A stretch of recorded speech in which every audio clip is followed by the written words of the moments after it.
Good morning, everyone. Today we're going to read a great book called Corduroy. Does anyone know the book Corduroy? It's about a little teddy bear with green overalls, and his name is Corduroy.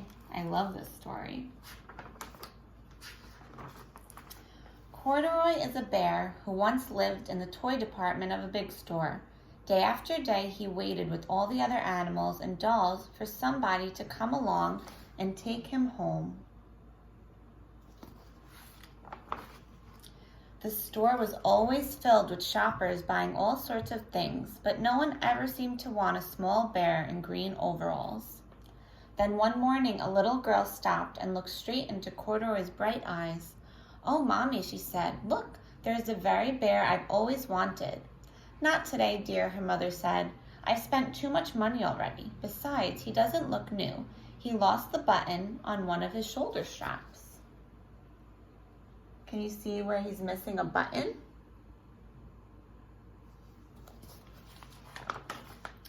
Corduroy watched them sadly as they walked away. "I didn't know I lost a button," he said to himself. "Tonight I'll go and see if I could find it." Let's look at Corduroy. Why do you think he feels sad?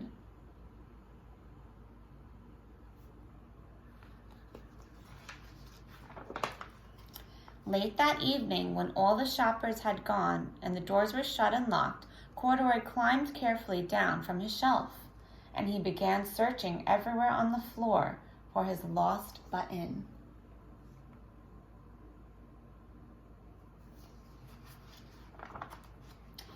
Suddenly, he felt the floor moving under him.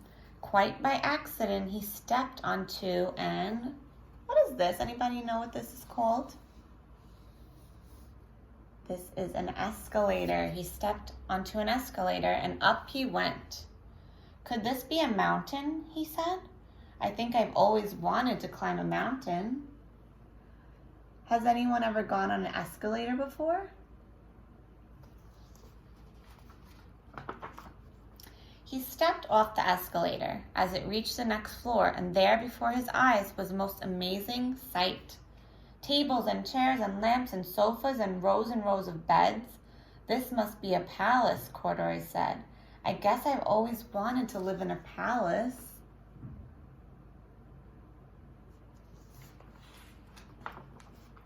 He wandered around admiring the furniture. "This must be a bed," he said. "I've always wanted to sleep in a bed." And up he crawled onto a large, thick mattress. All at once he saw something small and round. "Why, here's my button," he cried.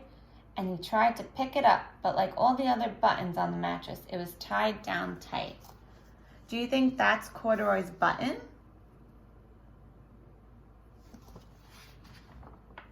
What do you think is going to happen when Corduroy tries to pull the button off the mattress? Can you take a guess? Okay, let's see what happens.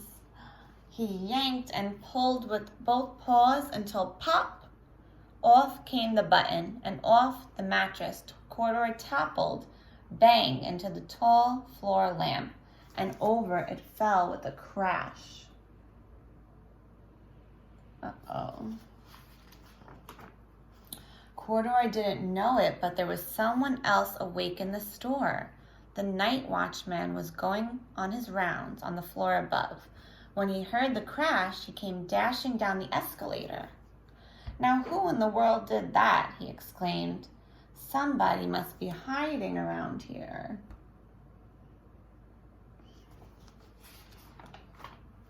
He flashed his light under and over the sofas and beds until he came to the biggest bed of all. Can you see where Corduroy's hiding? What do you see over here? There was two soft, fuzzy brown ears sticking up from under the covers. "Hello," he said. "How did you get upstairs?" The watchman tucked Corduroy under his arm and carried him down the escalator and set him on the shelf in the toy department with all the other animals and dolls. Corduroy was just waking up when the first customer came into the store in the morning, and there, looking at him with a wide, warm smile, was the same little girl that he saw the day before. "I'm Lisa," she said, "and you're going to be my very own bear. Last night I counted what I saved in my piggy bank, and my mother said that I can bring you home."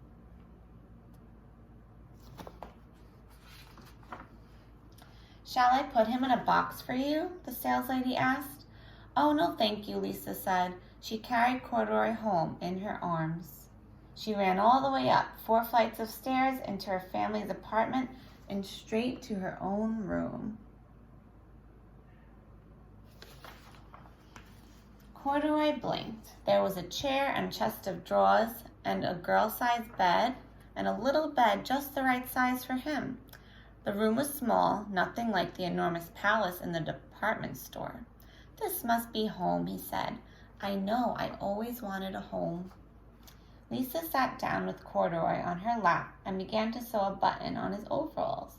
"I like you the way you are," she said, "but you'll be more comfortable with your shoulder strap fastened." Now, how do you think Corduroy feels now that he has a new home and a new friend?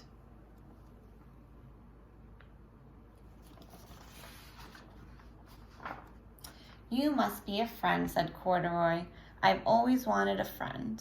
"Me too," said Lisa, and gave him a big hug. So Lisa and Corduroy both look very happy that they have new friends. They have each other now.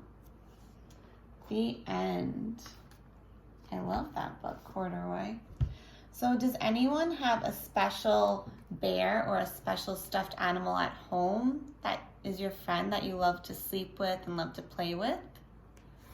So maybe you have a special friend like Corduroy at home.